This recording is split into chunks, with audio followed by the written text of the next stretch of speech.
A very warm and a pleasing good afternoon to all the respected dignitaries and my dear friends. I am Ayush Kumar Agrawal representing Banaras Hindu University, Varanasi, and I will be speaking about the life and contribution of Netaji. A boy named Subhash, born on 23rd January 1897 in Cuttack, Odisha, in a very wealthy family. His father was barrister. Although he started his education in a European school where he was taught English geography, he taught English history, but he remained his grassroots through his mother and through his devoutness to the Swami Vivekananda and Ramakrishna Paramhans.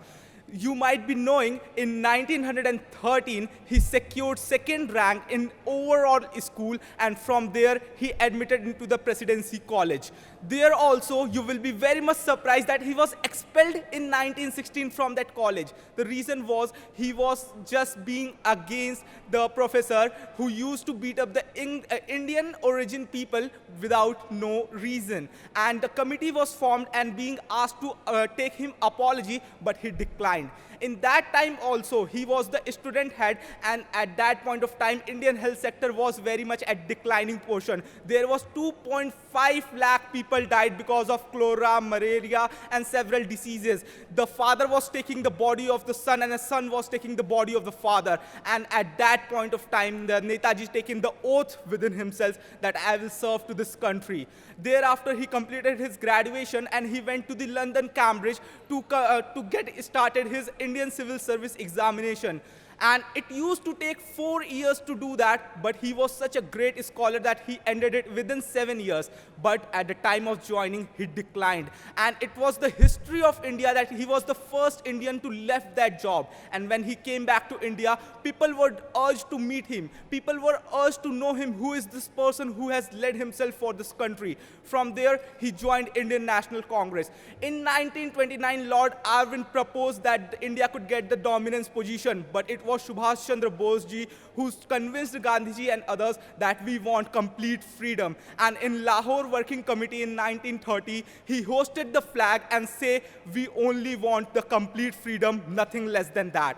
In 1939, he was re-elected as a Congress president, but Gandhiji wanted him to resign, and he resigned. It shows that how great a student he was.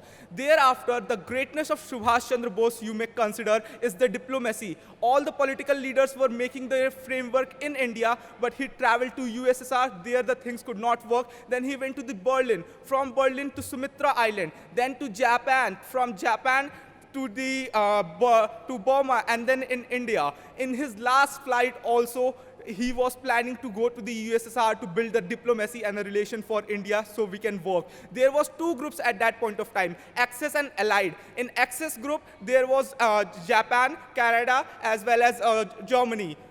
So here he wanted to get all those things in favor of India because the Britishers were there. So the thing happened. The Attlee, who was the Prime Minister who signed our Indian Independence Act 1947, he himself admitted, due to Indian National Army, it was the thing of that we have to leave India. We do not want to think that thing occur again, because in Royal Army, in Royal Navy, everywhere the soldiers were protesting. They were paying our soldiers, but we were protesting. The reason was Indian National Army. So he himself admitted. And Netaji could have gone, but his soul is immortal. His values are there, and from there, I feel that if you are having fears in your soul, it should be known to your enemy, and his values should always be there. From this occasion, I would like to salute, and he will always be immortal, and his soul will be. Thank you. Thanks a lot.